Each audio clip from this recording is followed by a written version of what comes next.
আসসালামু আলাইকুম রহমতুল্লাহি ওবরকাতুহ। সম্মানিত দর্শক, আমেরিকা এবং ইরানের যে যুদ্ধ, এটি এখন আমেরিকার জন্য বুমেরাং হয়ে পড়েছে। পুরো মার্কিন জনমত ডোনাল্ড ট্রাম্পের বিরুদ্ধে চলে গেছে এবং সবাই বলাবলি করার চেষ্টা করছে যে এই যুদ্ধটি কোনো প্রয়োজন ছিল না। মূলত ইহুদি রাষ্ট্র ইসরায়েলের প্ররোচনায় পড়ে ডোনাল্ড ট্রাম্প এই অপকর্মটি করেছেন। অনেকে বলার চেষ্টা করেছেন যে সৌদি যুবরাজ মোহাম্মদ বিন সালমান তিনি ডোনাল্ড ট্রাম্পকে প্রলুব্ধ করে এই অপকর্মে নামিয়েছেন। অনেকে বলার চেষ্টা করছে যে দেশে যদি যুদ্ধ না বাধত তাহলে এই যে আমেরিকার যে অ্যাপেস্টিন কেলেঙ্কারি, সেই অ্যাপেস্টিন কেলেঙ্কারিতে ডোনাল্ড ট্রাম্পের নাম যেভাবে আসছে, এতে করে প্রেসিডেন্ট হিসেবে তিনি বিব্রত হতেন, তার বিরুদ্ধে অভিশংসনের যাকে বলা হয় প্রস্তাব আসত। এর কারণ হলো যে অ্যাপেস্টিনের যে বালাখানা বা তার যে জায়গাতে তিনি এই বিশ্বের সমস্ত শক্তিশালী রাজা বাদশাহ মন্ত্রী আমির ওমরা, তারপরে শেষে বিভিন্ন যারা বিখ্যাত লোকজন আছে তাদেরকে দাওয়াত করে সেখানে যে যৌন উন্মাদনা তিনি তৈরি করতেন এবং সুন্দরী সুন্দরী তরুণীদেরকে সেখানে ধরে নিয়ে তাদের উপর যে যৌন নিপীড়ন চালাতেন, অনেকে হত্যা করতেন, অনেকে জবাই করে তাদের মাংস পর্যন্ত খেয়েছেন বলে এরকম অভিযোগ উঠছে। এই ঘটনার সঙ্গে সরাসরি ডোনাল্ড ট্রাম্পের নাম আসছে। ডোনাল্ড ট্রাম্পের বিরুদ্ধে বহু যৌন কেলেঙ্কারি রয়েছে। তিনি একাধিক বিয়ে থা করেছেন, এটা যেভাবে সত্য, তার সঙ্গে সঙ্গে বিভিন্ন নারীর সঙ্গে অশালীন আচরণ, কিশোরীদের সাথে সেই যৌন উন্মাদনা করা, এরকম বহু অভিযোগ তার বিরুদ্ধে রয়েছে। তারপর সেই পতিতালয়ের নামকরা যারা পতিতা রয়েছেন তারা আমেরিকান সোসাইটিতে, তারপরে যে সকল ব্লু ফিল্ম পর্নো স্টার রয়েছেন তাদের সঙ্গে তার যে কুকীর্তি, এরকম বহু কীর্তি রয়েছে। এবং এই সকল কীর্তির জন্য মানে মার্কিন যুক্তরাষ্ট্রের ইতিহাসে এরকম নির্লজ্জ, এরকম বেহায়া, এরকম চরিত্রহীন, এরকম পাগলাটে, এরকম খ্যাপাটে প্রেসিডেন্ট আসেনি। মূলত অবস্থা দৃষ্টি মনে হচ্ছে যে আমেরিকাকে আল্লাহর পক্ষ থেকে একটা শাস্তি দেওয়ার জন্য এরকম একটা বদমাইশ লোক সেখানে রাষ্ট্রপতি পদে আসীন হয়েছেন। তো আমেরিকার জনগণ বলছে যে অ্যাপস্টিনের যে নারী কেলেঙ্কারি, এটা নিয়ে মার্কিন আদালতে মামলা চলছে এবং সেই মামলায় ডোনাল্ড ট্রাম্পকে যেন হাজিরা দিতে না হয় এই জন্য তিনি এই যুদ্ধটা বাঁধিয়ে দিয়েছেন। হোয়াট এভার মেবি এই বিতর্কগুলো হচ্ছে। দ্বিতীয়ত যেটা হলো যে যুদ্ধে যেভাবে সফলতার কথা বলা হচ্ছিল, যুদ্ধের যে কারণগুলো আমেরিকান গভর্নমেন্ট আমেরিকার সাধারণ জনগণের কাছে প্রচার করছিলেন, সেটি এখন অপাঙ্ক্তে হয়ে গেছে, অবিশ্বস্ত হয়ে গেছে এবং এটা কেউ আর বিশ্বাস করছে না। তো এই অবস্থাতে যেটি হচ্ছে সেটি হলো ডোনাল্ড ট্রাম্প এবং তার যারা লোকজন রয়েছেন তাদের মধ্যে ভারসাম্যহীনতা দেখা দিয়েছে। ডোনাল্ড ট্রাম্পের ঘনিষ্ঠজন যারা রয়েছেন, যুদ্ধমন্ত্রী রয়েছেন, পররাষ্ট্রমন্ত্রী রয়েছেন, মানে প্রতিরক্ষামন্ত্রী রয়েছেন, পররাষ্ট্রমন্ত্রী রয়েছেন, তাদের যে সকল হোয়াইট হাউসের পেন্টাগনের বড় বড় জেনারেল রয়েছেন, তারা এখন একে অপরের বিরুদ্ধে কথা বলছেন। কথাবার্তাগুলোর মধ্যে কোনো ধারাবাহিকতা লক্ষ্য করা যাচ্ছে না। ফলে কি হলো, এটি ডোনাল্ড ট্রাম্পকে রীতিমতো মানে অস্থির বানিয়ে ফেলছে এবং তিনি অনেকটা পাগলের মতো প্রলাপ বলছেন। তিনি একবার বলছেন যে ইরানে যে ধর্মীয় নেতা নির্ধারণ করা হয়েছে, অর্থাৎ আয়াতুল্লাহ আলী খামেনির মৃত্যুর পর তার ছেলেকে যেভাবে ধর্মীয় নেতা বানানো হয়েছে তিনি সেটা মানেন না। তিনি বলেন যে তার সাথে পরামর্শ করে এরপর ধর্মীয় নেতা নিয়োগ করতে হবে, আদারওয়াইজ এই যুদ্ধ চলতে থাকবে। মানে কি বলবো, পরাজয়ের দ্বার প্রান্তে দাঁড়িয়ে যখন একটা মানুষ এভাবে কথাবার্তা বলে তার মানসিক যে সুস্থতা, এটা নিয়েই প্রশ্ন আসে এবং আমেরিকান জাতির উচিত এই লোকটির মানসিক সুস্থতা পরীক্ষা করা, নাম্বার ওয়ান। নাম্বার টু, তারা যেটা বলার চেষ্টা করছে, যেটা ডোনাল্ড ট্রাম্প বলার চেষ্টা করছে যে এখন ইরান তার পিছিয়ে পিছিয়ে ঘুরছে আলাপ আলোচনার জন্য, তিনি রাজি হচ্ছে না। তিনি বলছেন যে অনেক দেরি হয়ে গেছে। কিন্তু ইরান বা আমেরিকার এমন কোনো গোপন সূত্র, নির্ভরযোগ্য সূত্র কেউ বলতে পারবে না যে ইরানের পক্ষ থেকে এই ধরনের কোনো প্রস্তাব আমেরিকার কাছে গিয়েছে। অধিকাংশ যেটা আমরা জানতে পেরেছি সেটা হলো এই যুদ্ধে মধ্যস্থতা করার জন্য মধ্যপ্রাচ্যে আমেরিকার যে সকল বন্ধু রাষ্ট্র রয়েছে সে সকল বন্ধু রাষ্ট্র প্রাণান্ত চেষ্টা করছেন, রীতিমতো ধর্ণা ধরছেন আমেরিকার মানে ইরানের দরবারে যে এটা নেগোসিয়েশন করা যায় কিনা। কিন্তু ইরান স্পষ্টভাবে বলে দিয়েছে যে এই মুনাফেকের দলের সঙ্গে, এই মুনাফেক জাতির সঙ্গে, এই বেইমানের সঙ্গে মানে ডোনাল্ড ট্রাম্পের সঙ্গে কোনো অবস্থাতেই নেগোসিয়েশন হবে না। যুদ্ধ চলছে, যুদ্ধের ময়দানে সমস্ত কিছু নির্ধারিত হবে। তো এই যে যা কিছু চলছে এখন আমেরিকাতে, এটি ক্রমশ আমেরিকার অর্থনীতি, আমেরিকার রাজনীতি, আমেরিকার যে সামাজিক বন্ধন এবং সর্বোপরি যারা শাসন ক্ষমতায় রয়েছেন সব কিছুর মধ্যে মারাত্মক অস্থিরতা তৈরি করে ফেলেছে। এখন এই যে অস্থিরতা, সেই অস্থিরতার নমুনাটা আমরা দেখতে পাচ্ছি সেই হোয়াইট হাউসে। এমন কিছু কাণ্ড ঘটছে যেটা আমার জীবনে মানে ইতিহাস যতটুকু পড়েছি বা জীবদ্দশায় যা কিছু দেখেছি এইরকম ঘটনা কখনো দেখিনি। আমাদের দেশে কি হয়, আমাদের দেশে দেখবেন যে গ্রামে খুব একটা সুন্দরী মেয়ে সে পাগল হয়ে যায়। তো পাগল হওয়ার পর আমরা বলি যে একে জিনে ধরেছে, ভূতে ধরেছে। তখন রাজ্যের সব বৌদ্ধ, ওঝা, পীর, ফকির সবাই আসে। আবার এই মেয়েটিকে বেঁধে যারা বড় পীর, বড় ওঝা তাদের বাড়িতে নিয়ে যাওয়া হয়। তারপর সেখানে সব অদ্ভুত কাণ্ড ঘটে। তেঁতুল গাছের ডাল দিয়ে তাকে পিটানো হয়, তারপরে শেষে ধূপ জ্বালিয়ানো হয়, এরপরে বেদ দিয়ে তাকে মারা হয়, বিভিন্ন মন্ত্র উচ্চারণ করা হয়, দোয়া দুরূদ পাঠ করা হয়, মেয়েটাকে বসিয়ে রেখে তার সামনে নৃত্য গীত করা হয়। নানা রকম ঘটনা, ভূত তাড়ানোর জন্য, জিন তাড়ানোর জন্য এই ধরনের ঘটনা আমাদের পল্লী বাংলায় ঘটে।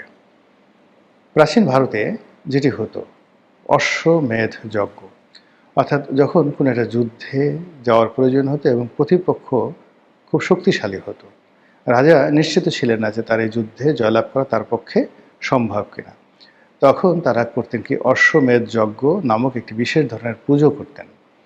সেই পুজো করার পরে ব্রাহ্মণরা ধ্যান করে বলে দিতেন যে রাজা এই যুদ্ধে জয়লাভ করবে, তখন রাজা যেতেন। আর যদি বলতেন যে জয়লাভ করবে না, তখন রাজা সেখানে যুদ্ধ করতে যেতেন না। এটা হল অশ্বমেধ যজ্ঞ। আমাদের দেশেও মানে মুসলমানদের মধ্যে টিল নাও এখন যখন আপনি কোনো বিপদে পড়বেন, সিদ্ধান্তহীনতায় পড়বেন, to be or not to be এরকম একটা ঘটনা ঘটবে, তখন ইস্তেখারা এই ইস্তেখারার নামাজ পড়ার বিধান বেশ প্রচলিত। এর বাইরে আরও কিছু দোয়া দরুদ রয়েছে। তো আপনি যখন এরকম দ্বিধাদ্বন্দ্বে পড়বেন, সত্য মিথ্যার মাঝামাঝি জায়গাতে পড়বেন, করা উচিত কি উচিত না এরকম একটা অবস্থাতে পড়বেন, তখন যে এই যে ইস্তেখারাগুলো করা হয়, তারপরে আপনার মনের মধ্যে একটা সিদ্ধান্ত আসে। সেই সিদ্ধান্ত অনুযায়ী আপনি যাবেন কি যাবেন না, এটা আপনাকে নিজের সিদ্ধান্ত নিতে হয়। অথবা অনেক সময় অনেক যারা আপনি যে সকল পীর ফকির, অলিয়া উলিয়া, গাউস কুতুবের যাকে বলা হয় সাহায্য প্রার্থনা করেন, তাদের সিদ্ধান্তের উপরে এই জিনিসগুলো নির্ভর করে। তো এই জিনিসগুলো সারা দুনিয়াতে চলছে। আমরা যে কামরূপ কামাখ্যার কথা বলি, আমরা জাদুটোনা বানের কথা বলি, পৃথিবীর এমন কোনো জমানা ছিল না যেটা এই রাজনীতিতে এই ঘটনাগুলো ঘটেনি। সবসময় ঘটেছে, সমস্ত রাজদরবারে ঘটনা ঘটেছে।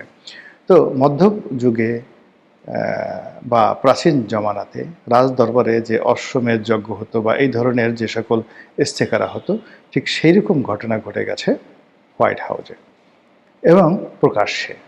আমরা যেটা দেখলাম যে আমেরিকার যে বড় বড় যে সকল ধর্মযাজক রয়েছেন, আপনারা তো জানেন যে সেখানে রাষ্ট্রীয় ধর্ম খ্রিস্টবাদ, যদিও সেখানে যে যা ধর্মমত অনুযায়ী তারা যাকে বলা হয় শপথ গ্রহণ করতে পারেন। মুসলমানরা কোরআন শুয়ে শপথ করেন, হিন্দুরা বাইবেল মানে তাদের যে শ্রী ভগবদ গীতা সেটা স্পর্শ করে তারা শপথ গ্রহণ করেন, খ্রিস্টানরা বাইবেল, ইহুদিরা তাদের যে ধর্মগ্রন্থ রয়েছে সেটা তাওরাত, সেটা স্পর্শ করে তারা সিদ্ধান্ত নেন বা শপথ গ্রহণ করেন। তো ওখানে যে ব্রুট মেজরিটি, সেই ব্রুট মেজরিটি রয়েছে খ্রিস্টবাদের।